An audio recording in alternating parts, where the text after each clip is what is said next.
ప్రియమైన వారలారా, ప్రభు అయిన యేసుక్రీస్తు నామములో చేరి వచ్చిన మీకు అందరికీ శుభములు, వందనములు తెలియజేస్తున్నాము. ప్రభు మహాకృపను బట్టి వీళ్ళు ఎంతగానో ప్రయాసపడి మంచి కూడికలు జరుగునట్లుగా ప్రభు సహాయం చేస్తూ వచ్చాడు కనుక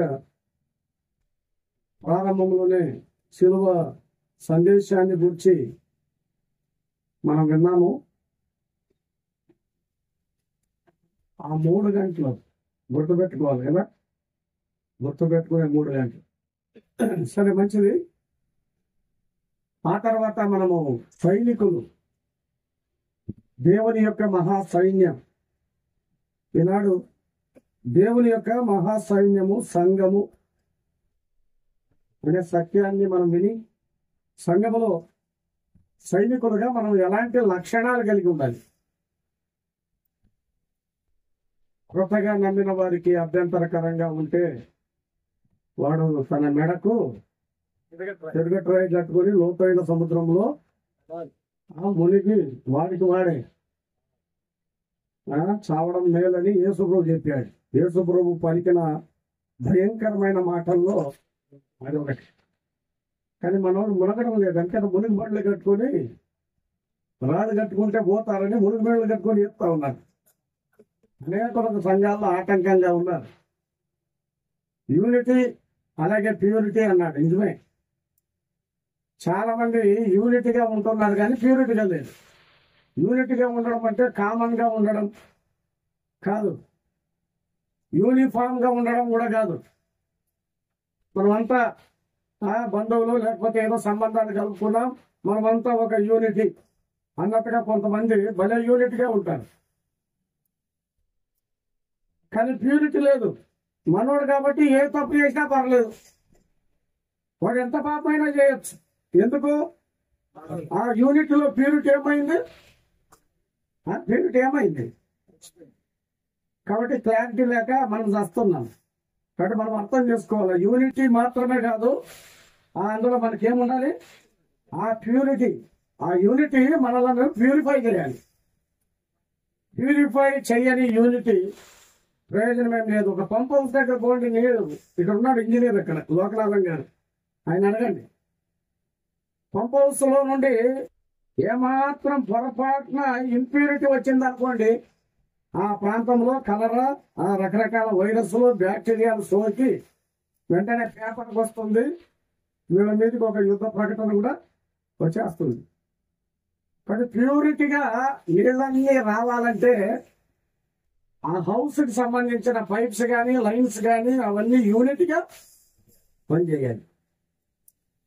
కనుక యూనిటీలోనే ఏముండాలి? యూనిటీ ఉండాలి. ప్యూరిఫై చేయడం కోసం మనం యూనిటీగా ఉండాలి, కానీ వాటిని వీటిని కప్పేయడం కోసమై మనం యూనిటీగా ఉండకూడదు. కాబట్టి సంఘంలో మనం కలిగి ఉండవలసిన మంచి లక్షణాలు సహోదరులు చెప్పారు కనుక మనం మరలా ఆ సందేశాన్ని వివరించబోను. లూకా సువార్త 13వ అధ్యాయంలో 10 నుండి 17 వరకు మనం చదువుకోవాలి, కానీ నేను కొన్ని వచనాలు మాత్రమే చదువుతాను. విశ్రాంతి దినమున ఆయన ఒక సమాజ మందిరంలో బోధించినప్పుడు 18 ఏండ్ల నుండి బలహీనపరచు దయ్యము పట్టిన ఒక స్త్రీ అచట ఉండెను. ఆమె నడుము వంగిపోయి ఎంత మాత్రమును చక్కగా నిలవబడలేకుండెను.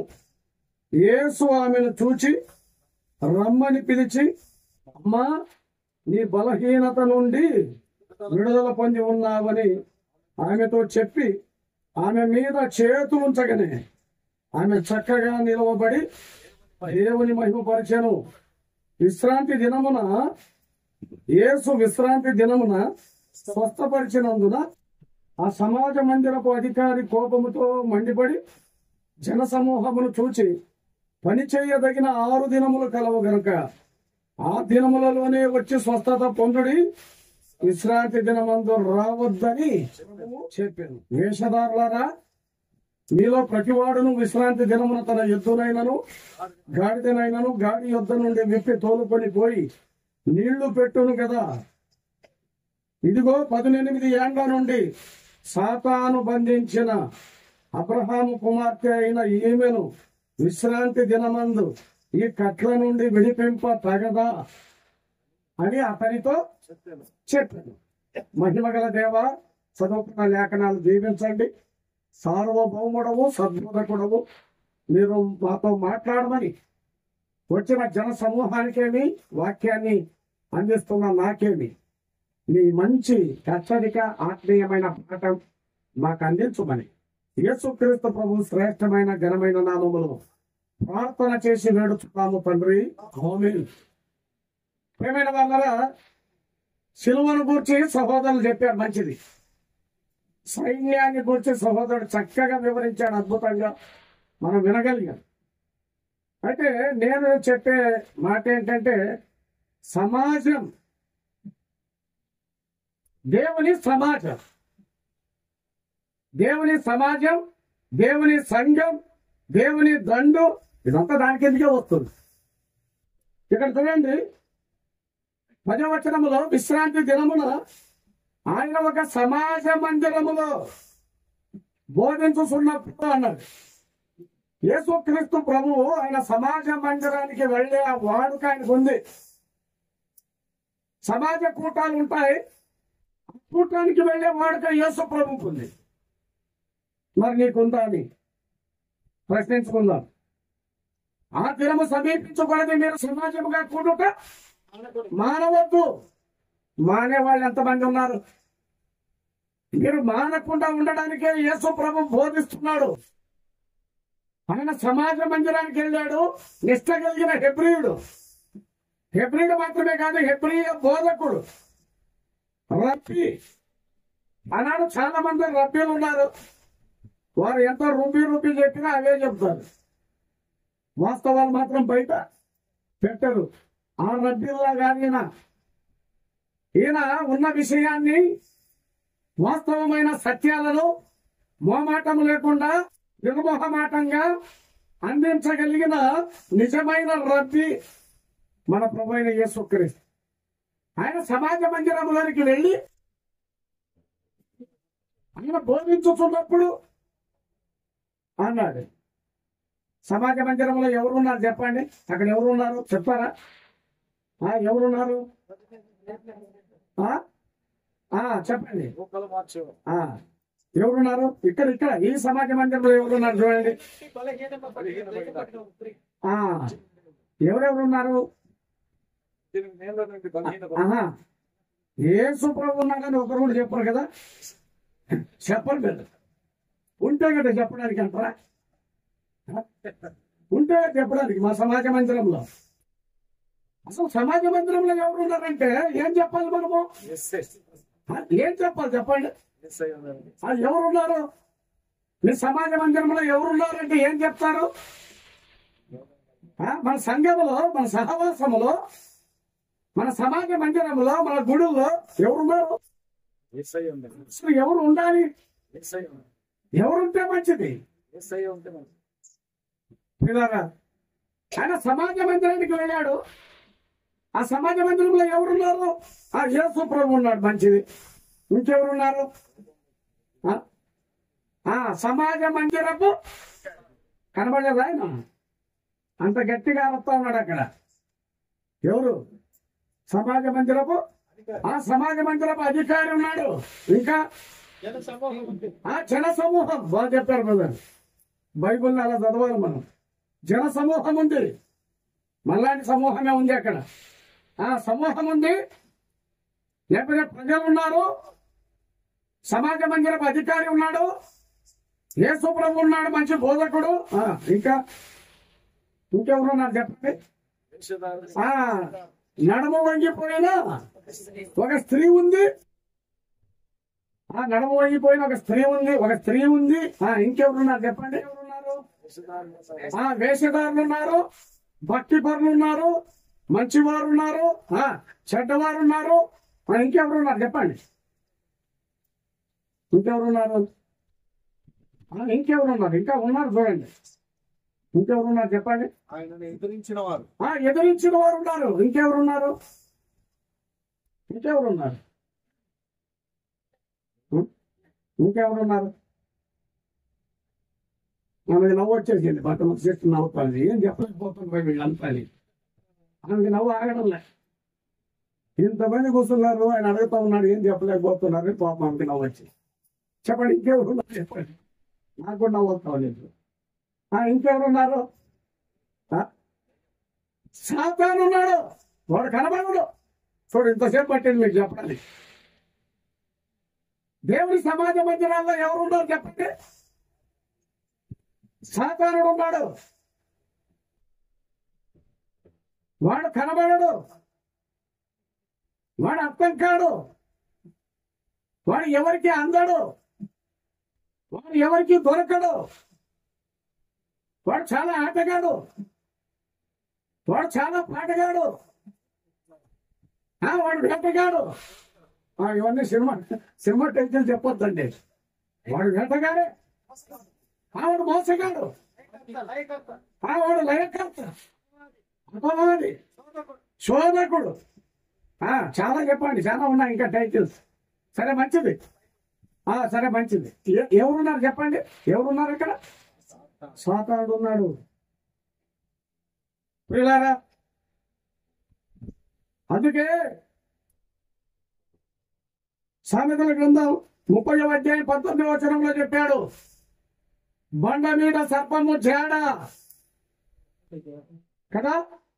బండ మీద సర్పము జాడ, నడి సంద్రములో ఓడ జాడ, కన్యకతో పురుషుని జాడ. అవన్నీ ఏంటి? దేని గురించి చెప్పాడు చెప్పండి? అవన్నీ దేని గురించి చెప్పాడు? పైన టైటిల్ ఏంటి? ఆలోచన చేయండి. బండ మీద సర్పము యొక్క జాడ కనబడుతుందా? దాని నీడ కనబడుతుందా? దాని దారులు కనబడతాయా? సంఘంలో సర్పము జాడ, సాతాను యొక్క తంత్రాలు. ఒక బ్రదర్ అన్నాడు, ఇన్నేళ్ళయింది నాకు ఇప్పుడు అర్థమైంది పలానా సోదరుడి గురించి అన్నాడు. ఎందుకంటే సాతానుడు బలంగా పనిచేశాడు. నాకు తెలియకుండా సాతానుడు బలంగా పనిచేశాడు. ఒప్పుకున్నాడు.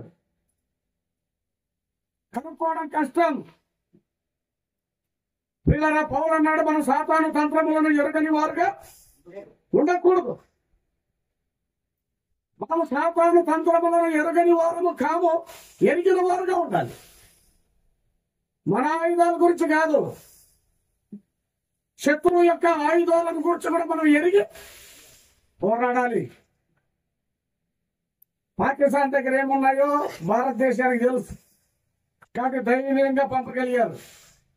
వాళ్ళ దగ్గర ఉండే విషయాలు తెలుసు కాబట్టి. తెలియకపోతే, వాని తంత్రం తెలియకపోతే పోరాడలేరు, జయం సంపాదించలేరు, అపారమైన నష్టాన్ని ఎదుర్కోవాల్సి వస్తుంది. కానీ బండ మీద సర్పము జాడ, సాతాను యొక్క తంత్రాలను మనం ఎరగని వారుగా ఉండకూడదు. గలియాతు లేడు కాని వారి ఆయుధాలు ఉన్నాయి. సాతానుడు లేడు కాని వారి తంత్రాలు ఉన్నాయి. సంఘంలో 18 ఏళ్ల నుండి సమాజం అంతడానికి వస్తుంది. ఒక సంవత్సరం కాదు, 2 సంవత్సరాలు కాదు, 3 సంవత్సరాలు కాదు. ఈయన ఎన్నేళ్ళ సీనియారిటీ, ఎలాంటి విశ్వాసం చెప్పండి. ఏమే నమ్మనామే కాదు, ఏమే నమ్మినామే. ఏమే అబ్రహాం కుమార్తె, విశ్వాసం ద్వారా నమ్మిన స్త్రీ. కానీ ఆమె 18 ఏళ్ల నుండి ఎక్కడికి వస్తా ఉంది? సమాజ మందిరానికి వస్తా ఉంది. అయినను నిలబడలేకపోయింది. నడుము వంగిపోయి ఎంత మాత్రమును నిలబడడానికి శక్తి లేక ఉంది. నడుము వంగిపోయి సంఘంలో ఎవరికి ఆనందంగా ఉంటుంది చెప్పండి? ఆమె పక్కన ఒక యవనస్తుడు నిలబడి ఫోటో దిగుతాడా? ఫోటో దిగితే పడుతుంది అని ఆలోచన చేయండి. ఎవరైనా ఫోటో దిగుతారా? ఆమెతో కలిసి ఫోటో బాగుంటుందా? గ్రూప్ ఫోటోలో ఆమెను నిలబెట్టి మధ్యలో నిలబెట్టి ఫోటో తీస్తే బాగుంటుందా? ప్రేమరా 18 ఏళ్ల నుండి సంఘానికి వస్తుంది కానీ ఆమె ఎంత మాత్రంలో నిలబడలేక ఉన్నావు. నువ్వు ఎన్ని సంవత్సరాలుగా దేవుని మందిరానికి వస్తున్నావు? నిలబడాల్సిన సమయంలో నిలబడుతున్నావు. ఒక సైనికునిగా, ఒక సేవకునిగా, ఒక సువార్తికునిగా, ఒక సంఘటనగా, ఒక పరిచారకునిగా, ఒక విశ్వాసిగా, ఒక బలమైన యువకునిగా దేవుని సమాజంలో నీ భాగం, నీ వంతు.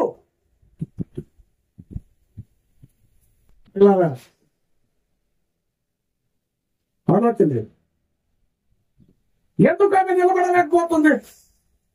అక్కడ ఒక మాట రాశాడు, ఆ మాట చదవండి. బలహీనపరచు దయ్యము. ఇక్కడ రకరకాల దయ్యాలు పట్టాయి. దేవుని నమ్మిన వాడికి దయ్యాలు పడతాయా? ఇదొక పెద్ద సమస్య కదా. దేవుని నమ్మిన వాడికి దయ్యాలు పడతాయా? విశ్వాసికి దయ్యం పడుతుందా? ఆలోచన చేయండి. దయ్యాలు పట్టము కానీ దయ్యం యొక్క ప్రభావం ఉంటుంది, సాతాను యొక్క ప్రలోభం ఉంటుంది, సాతాను యొక్క ముద్ర ఉంటుంది, సాతాను యొక్క అధికారం కింద కొంతమంది మాట్లాడతారు, సాతాను యొక్క వ్యూహంలోని కొంతమంది వెళ్ళిపోతారు, సాతాను నడిపి కింద కొంతమంది ఉంటారు, సాతాను సింహాసనాన్ని మోస్తా ఉంటారు. యేసు ప్రభుకి జై అంటారు, సాతాను జెండా పైకెత్తుతారు. భారత్ మాతకి జై అని పాకిస్తాన్ జెండా ఎత్తినామనుకోండి, ఏమవుతాం? మనము బొక్కలకు పోతాం. నిజమేనా? అంతే కదా. ఈయన చాలా మంది చేసేదనే, చాలా మంది చేసేదనే. జై ఎవరికి?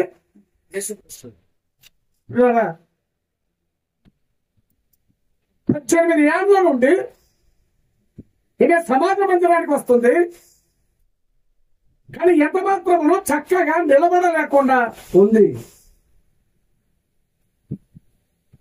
కారణం ఏంటంటే ఆమెకు ఒక దయ్యం పట్టింది, లేకపోతే దయ్యం యొక్క అధికారం ప్రభావం కింద ఆమె ఉంది. ఆ దయ్యం ఏంటి? ఆ దయ్యం ఏంటి చెప్పండి? ఆమె నిలబడకుండా చేసే దయ్యం ఏంటి? ఆ దయ్యం పేరు బలహీనపరిచే దయ్యం.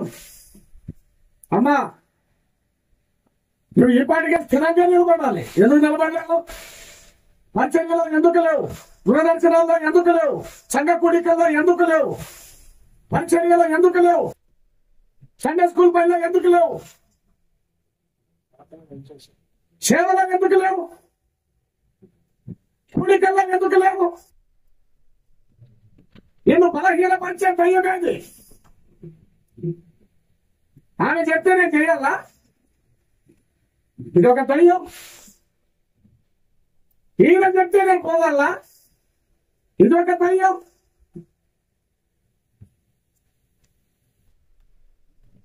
నా చదువు ఏంటి?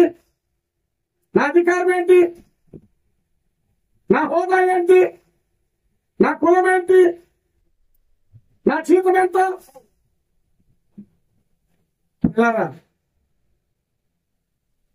నేను ఎన్నేళ్ళ విశ్వాసని, ఏ సేవకుడను, ఏ సంఘటనలో ఆలోచన చేయండి.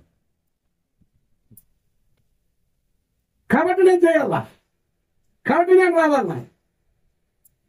నిన్ను బలహీనపరిచే దయ్యం ఏదో నిన్ను బలహీనపరుస్తుంది.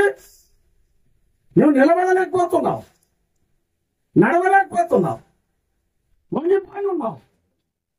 నిన్ను బలహీనపరచు దయ్యం ఏదో నిన్ను పట్టింది. అది వదిలితే తప్ప నువ్వు నిలబడలేవు, నువ్వు సాగలేవు. రెండవ చదవండి, 11వ అధ్యాయం 14వ వచనం. మైక్ ఇస్తాను, పర్లేదు, తీసుకొని చదవండి. మైక్లో చదవండి. శేఖర్ చదివేవాళ్ళు మైక్లో చదవండి. లూకా సువార్త 11:14 చదవండి. నేను త్వరగా ముగించేస్తా. ఒకప్పుడు ఆయన ఒకప్పుడు ఆయన మూగ దయ్యములు వెలగొట్టుచుండెను. చాలు. ఏ దయ్యం అంటే ఇది? మూగ దయ్యం. చాలా మందికి పట్టిన దయ్యం ఇది సంఘాల్లో. ఏ దయ్యం పట్టింది? ఏ దయ్యం పట్టింది చెప్పండి? మూగ దయ్యం. నన్నే మంచిదే కానీ కనీసం మాట్లాడుతున్నావా? సాక్ష్యమిస్తున్నావా? ఆరాధనకు నిలబడుతున్నావా? సువార్త మాటలు చెప్తున్నావా? ఒక చిన్న చరణమైనా పాడుతున్నావా? ప్రార్థన చేస్తున్నావా? మళ్ళా 31st నైట్ ఒకసారి అందరితో చెప్పి నేను సాగుతాను. దేంట్లో సాగుతావు?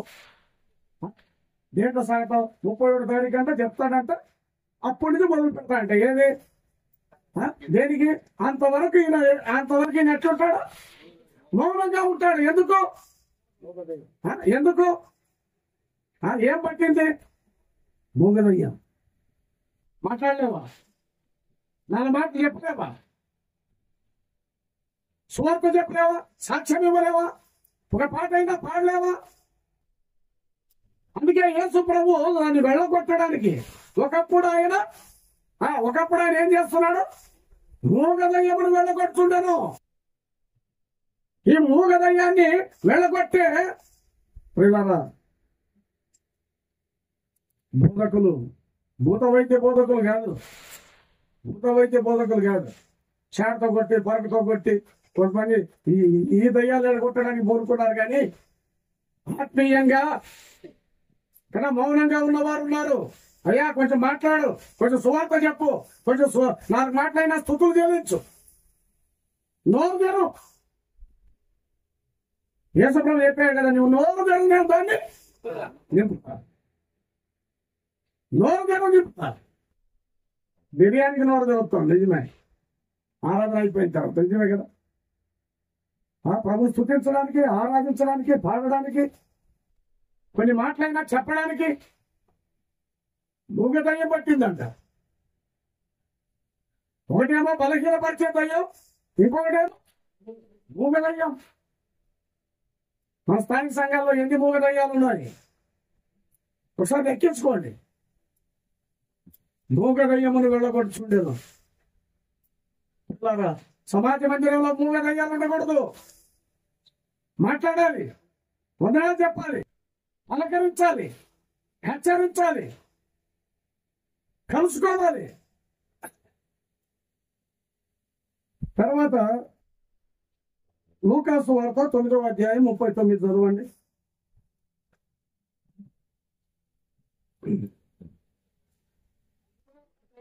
ఇదిగో ఒక దయ్యము. అబ్బో, దీని ఎలివేషన్ చూడండి ఎట్లుందో కదా. దీని ఎలివేషన్ లూకా రాసేటప్పుడు దాని ఎలివేషన్ ఎలా చెప్తున్నాడు చూడండి. ఏమంటాడు? ఇదిగో వీరుడు, శూరుడు, క్షేత్రవంశ యోధుడు అన్నట్టు చెప్తా ఉన్నాడు లూకా. ఎవరిని గురించి? ఎలివేషన్ అంటే ఇదే కదా. ఏం చెప్తున్నాడు చెప్పండి? ఇదిగో దయ్యము. ఇదిగో అన్నాడు, బాగానే ఉంది కదా. తర్వాత ఏముంది? ఇదిగో ఒక దయ్యము. వాని పట్టును పట్టినప్పుడు వాడు అకస్మాత్తుగా కేకలు వేయను. నురుగు కారుచు అది వాణిని విలవిలలాడించును, వదలకుండును అని చెప్పాడు అక్కడ. నిజమేనా? ఏ దయ్యం అంటే ఇది? ఇది వదలని దయ్యం. ఇది వదలదంట, వదిలినట్టే ఉంటుందంట, కానీ పట్టుకుంటుందంట. ఏది? వదలని దయ్యం. చాలా మందికి దయ్యాలు పట్టాయి పిల్లరా. ఈ ప్రభావం కింద ఉన్నారు. ఏ దయ్యం ఇది?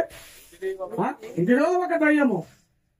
అది వాటి పట్టును పట్టినప్పుడు వాడిని విలవిలలాడించును, నురుగు కార్చును, గాయపరచును, కేకలు వేయును, నురుగు కాడుతును, కేకలు వేయను అన్ని చెప్పి వదలకుండానే దయ్యం అని. అది వాడిని వదలి పిల్లరా నురుగు కాల్చుకుంటున్నారు. ఎంతమంది అది లేకపోతే విలువలాడిపోతున్నారు? అది లేకపోతే విలువలాడిపోయే వాళ్ళు ఎంతమంది? నురుగు కార్చుకునే వాళ్ళు ఎంతమంది? ఇయ్యకపోతే కేకలేసే వాళ్ళు ఎంతమంది? ఏదా దయ్యం? మీరే ఆలోచన చేసుకోండి.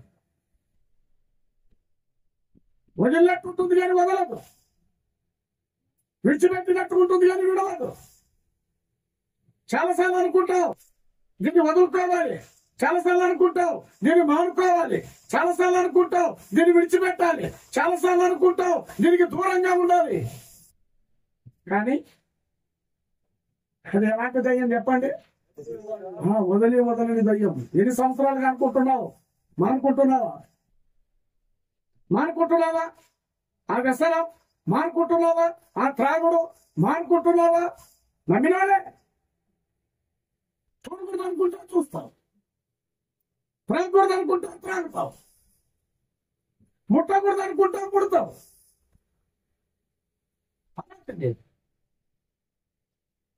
నమ్మిన మనము చాలా సార్లు ఎలాంటి ప్రభావం కింద లోనవుతున్నాం, ఎలాంటి ఆకర్షణలకు గురవుతున్నాం. వదలని దయ్యం, బలహీనపరిచే దయ్యం, మూగ దయ్యం. ఇంకొక మాట చదువుకుందాం. లూకాసు వార్త ఇదే అధ్యాయంలో చూడండి, 8వ అధ్యాయం 26.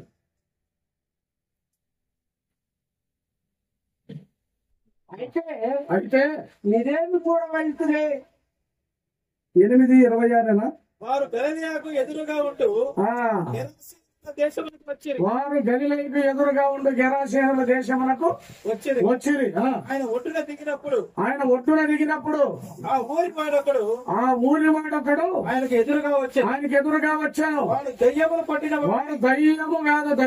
పట్టిన వాడై బహుకాలం నుండి బట్టలు కట్టుకొనక సమాధులలోనే గాని ఇంటిలో ఉండేవాడు కాడు. సమాధుల్లోనే గాని ఇంటిలో ఉండేవాడు కాడు. తర్వాత యేసును చూసి వాడు యేసును చూచి కేకలు వేసి ఆయన ఎదుట సాగిలపడి యేసు సర్వోన్నతుడైన దేవుని కుమారుడా, నీకేమి? ఇదే బాగలేదు. ఏం బాగలేదు? అన్ని బాగున్నాయి. ఇలా పరిగెత్తుకుని వచ్చాడు, ఎదురుగా వచ్చాడు, సాగిలపడ్డాడు, నమస్కరించాడు, మొక్కాడు.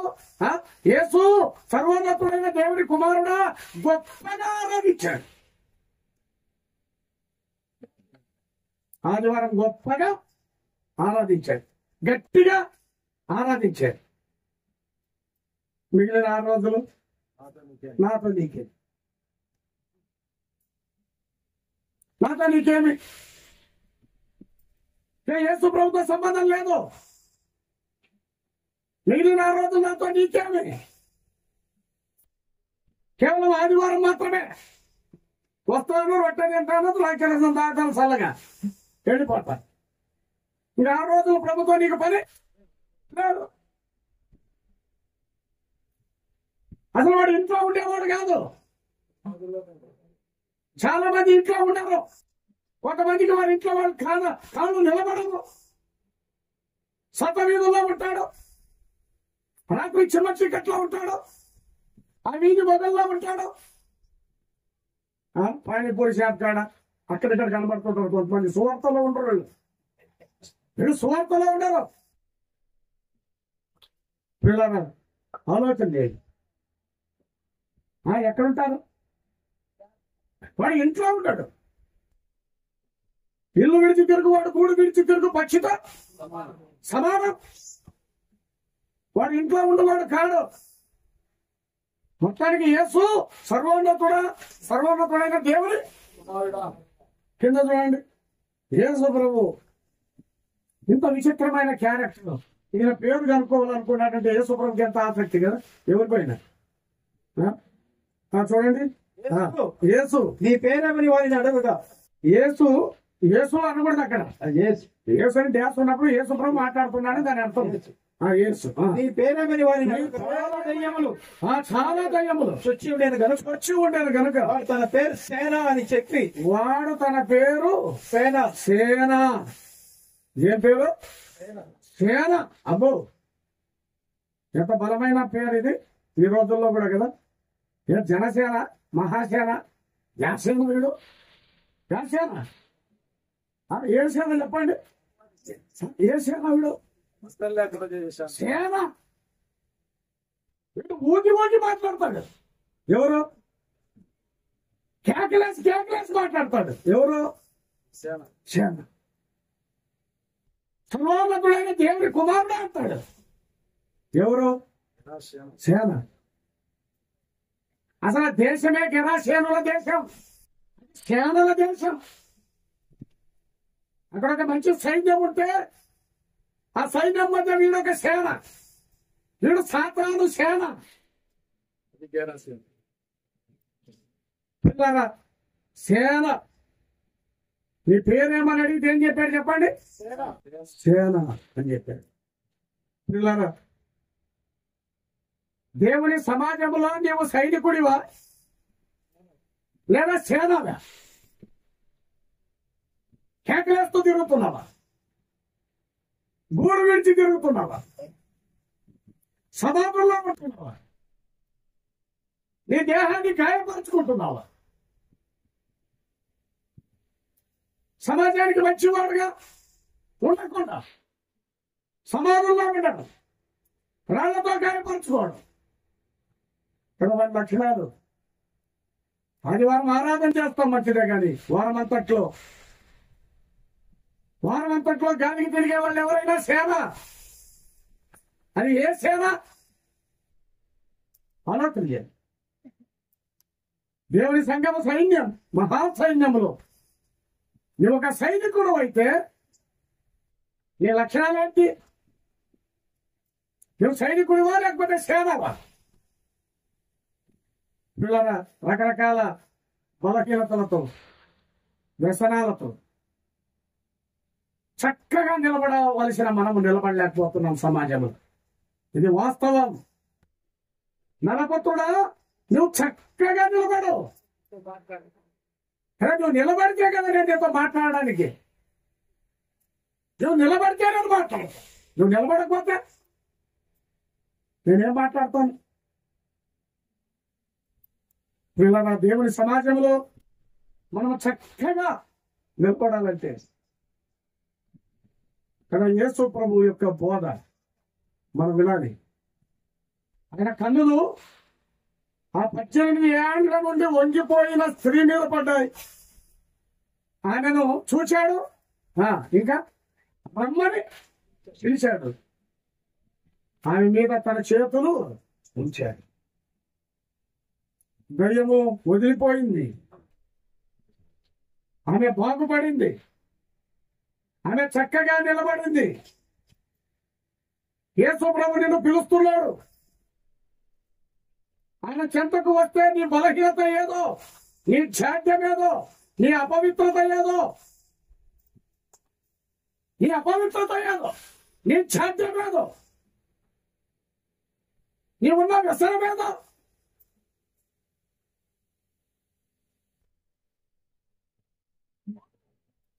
ఆలోచన ఆయన తీసేస్తాడు అందుకే ఆయన రమ్మని పిలుస్తున్నాడు ఆయన చెంతకు వస్తే ఆయన తీసేస్తాడు రమ్మని పిలిచాడు ఆమె వచ్చిన తర్వాత వదిలిపోమని చెప్పాడు ఆమె మీద చేతులు ఉంచాడు చేతులు ఉంచడం అంటే అర్థం ఏంటంటే నీ భారం నాదే నీ బాధ్యత నాదే నీ భారం నాదే యేసు ప్రభు ఆమె మీద చేతులుంచి ఆమెకిచ్చిన భద్రత ఆమెకిచ్చిన భరోసా ఆమెకిచ్చిన నెమ్మది ఆమెకిచ్చిన నమ్మకం అవన్నీ ఉన్నాయి ఆయన చేతులు ఉంచడంలో దీవెన ఆశీర్వాదం పిల్లగా యేసు ప్రభు చేతులు ఎత్తాడు ఆయన ఏం చేస్తాడు చెప్పండి చేతులు ఎత్తే విశ్వాసం చాలా మంది ఉన్నారు సంఘాల్లో చేతులు ఎత్తేస్తారు కానీ యేసు ప్రభు చేతులు ఉంచుతాడు ఆయన బలహీనుల మీద చేతులు ఉంచుతాడు వ్యాధిగ్రస్తుల మీద చేతులు ఉంచుతాడు నిస్సహాయుల మీద ఆయన చేతులు ఉంచుతాడు ధైర్యం చెందిన వారి మీద ఆయన చేతులు ఉంచుతాడు ఈ స్థానిక సంఘం మీద, ఇక్కడ జరిగే సేవ మీద దేవుని హస్తాలు ఉంటాయి. ఆయన చేతులు ఉంచుతాడు, చేతులు ఎత్తాడు. అక్కడ ఒకడు ఉన్నాడు కదా, ఎవరాడు? సమాజ పంచపు అధికారి. ఎవరంటే చేతులు ఎత్తేసేవాడు, చేతులు ఉంచేవాడు కాదు, చేతులు ఎత్తేసేవాడు. ఏమంటాడు? పని చేయదగిన 6 దినములు ఉండగా ఇది సబ్బాతు దినమే, ఇది విశ్రాంతి దినమే. విశ్రాంతి దినమున ఈ పని చెయ్యొచ్చా? వీడికి సిద్ధాంతాలు కావాలి, ధర్మశాస్త్ర బోధనలు కావాలి, ఆచారాలు కావాలి, పద్ధతులు కావాలి, కట్టుబాట్లు కావాలి. వీళ్ళరా, ఈ కట్టుబాట్లు ముఖ్యమా, లేదా నువ్వు రాసుకున్న సిద్ధాంతాలు ముఖ్యమా? సత్యము అని చెప్పి విర్రవీగుతున్నా ఆ కట్టలో బంధిస్తున్న ఆ కట్లు ముఖ్యమా, లేదా సాతాను నుండి ఒక స్త్రీ విడుదల పొందడం ముఖ్యమా? ఏది ముఖ్యం? ఏది ముఖ్యం? ధర్మశాస్త్రం అనే పేరుతో మానవ పద్ధతులను దైవోపదేశాలుగా చేసి 18 ఏళ్ల నుండి ఆ స్త్రీ వస్తుండగా, వంగిపోయి వస్తుండగా కనికరము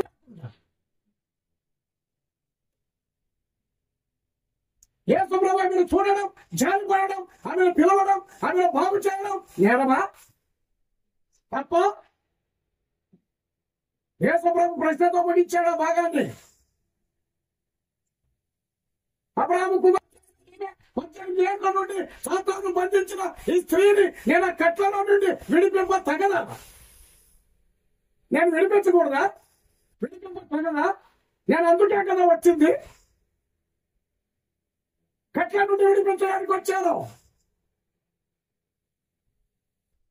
నీ విశ్రాంతి దినం నీ దగ్గర పెట్టుకో, నీ సబ్బాతు దినం నీ దగ్గర పెట్టుకో, నీ ఆచారాలు నీ దగ్గర పెట్టుకో, నీ పద్ధతులు నీ దగ్గర పెట్టుకో, నీ ఆనవాయితీలు నీ దగ్గర పెట్టుకో, నీ కట్టుబాట్లు నీ దగ్గర పెట్టుకో. సావాలంటే ఆ కట్టుబాట్లో ఉండి సావు నువ్వు అన్నాడు ఆ మాట. సాతాను కట్టిన కట్ల నుండి నేను ఈమెను విడిపింప కదా, నేను విడిపిస్తాను. పశువుల పట్ల జాలి చూపే మీకు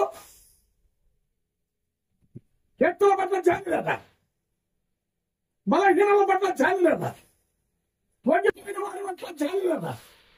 తగ్గిపోయిన వారి పట్ల జాలి లేదా? ప్రేమ లేదా? విశ్రాంతి దినమున మీ గాడిదను గాడిలో పెడతారే, మీ ఎద్దుకు నిలకేస్తారే, నీళ్లు పెడతారే.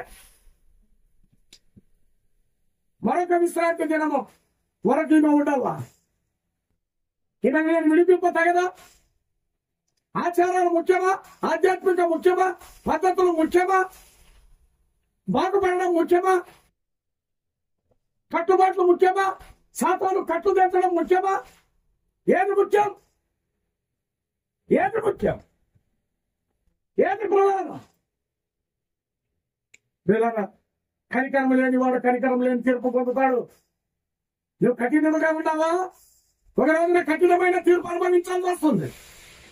దేవుని పిల్లల పట్ల, సహోదరుల పట్ల ఉండవలసిన సామాన్యమైన ప్రేమ నీకు లేదంటే ఆ సమాజ మందిరపు అధికారి ఉన్నట్టే. వేషధారి.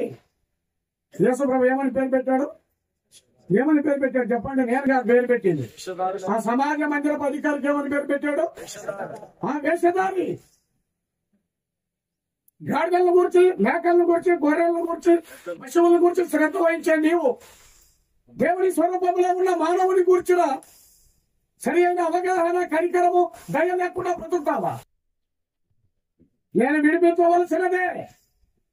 నాకు విశ్రాంతి దిన ఆచారం నాకొద్దు, సబ్బాతు దిన ఆచారం నాకొద్దు, ఈ కట్టుబాట్లు నాకొద్దు, ఈ ధర్మశాస్త్ర సంబంధమైన ఈ ఆజ్ఞల కింద నేను ఉండలేను.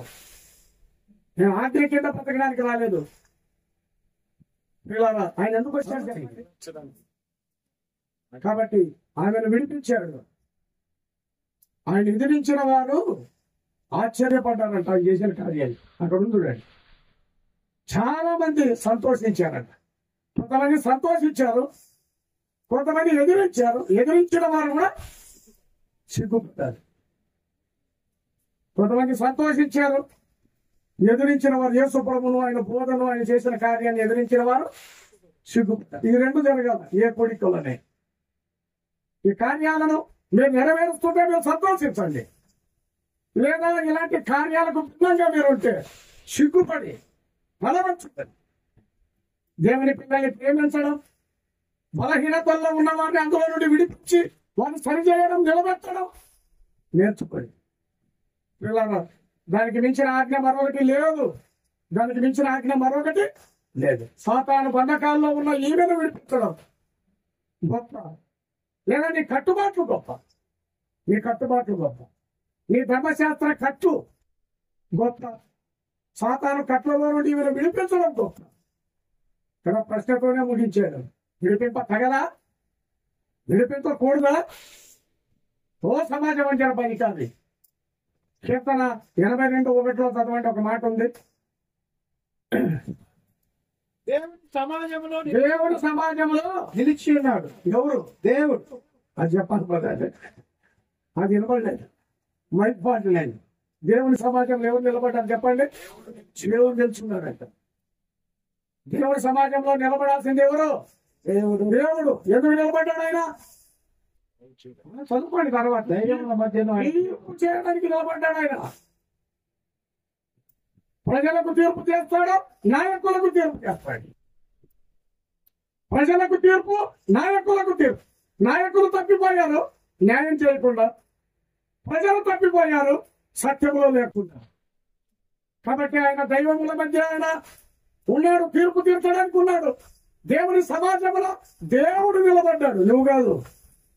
నువ్వు నిలబడ్డావు కాబట్టి అంటుంటారు. కొంత బడి చెప్తారు. ఆయన నిలబడితే సంఘం ఉందే, నేను నిలబడితే సంఘం ఉందే. మనం నిలబడితే కాదు. దేవుని సమాజాల మధ్య ఎవరు నిలబడ్డారు చెప్పండి? సంఘముల మధ్య సంచరించేది ఎవరు? నిలబడి పరిచర్య చేసేది ఎవరు? ఈ సత్యం మనకు అర్థం కాకపోతే మరలా మనము మూల పాఠాల దగ్గరికి వెళ్ళాలి. ఏబిసిడీలు నేర్చుకోవాలి, ఆంగ్ల అక్షరమాల దిద్దాలి, ఈ ఊరు హల్లులు అక్షరాలు నేర్చుకోవాలి. దేవుని సమాజాన్ని కాపాడేది దేవుడే. దేవుని సమాజం మధ్య నిలబడి పరిచర్య చేసేది దేవుడే. దేవునికే మహిమ, ఘనత, ప్రభావం ఆయన చేతులు ఉంచుతాడు మన సమాజాల మీద. కాబట్టి ఎవరికి మనం భయపడాల్సిన పని లేదు. కట్టుబాట్లు కాదు. సాతాను బంధకాల్లో నుండి, కట్టడిలో నుండి మనం బయటకు వచ్చి విడుదల పొంది ప్రభువును గణపరిచేవారుగా, చక్కగా నిలవబడి ప్రభువును స్తుతించేవారుగా ఉండడానికి ప్రభు తన కృపను మన పట్ల విస్తరించేయునుగాక. మహిమగల దేవ, గరుడమైన రక్షకుడా, మధ్యాహ్నం కొంత ఆలస్యమైన మీ మాటలు వినడానికి మీరు సహాయం చేసినందుకు స్తోత్రం. దీవించమని, ఆశీర్వదించమని యేసుక్రీస్తు ప్రభు శ్రేష్టమైన నామములో ప్రార్థన చేస్తున్నాము తండ్రి. ఆమేన్.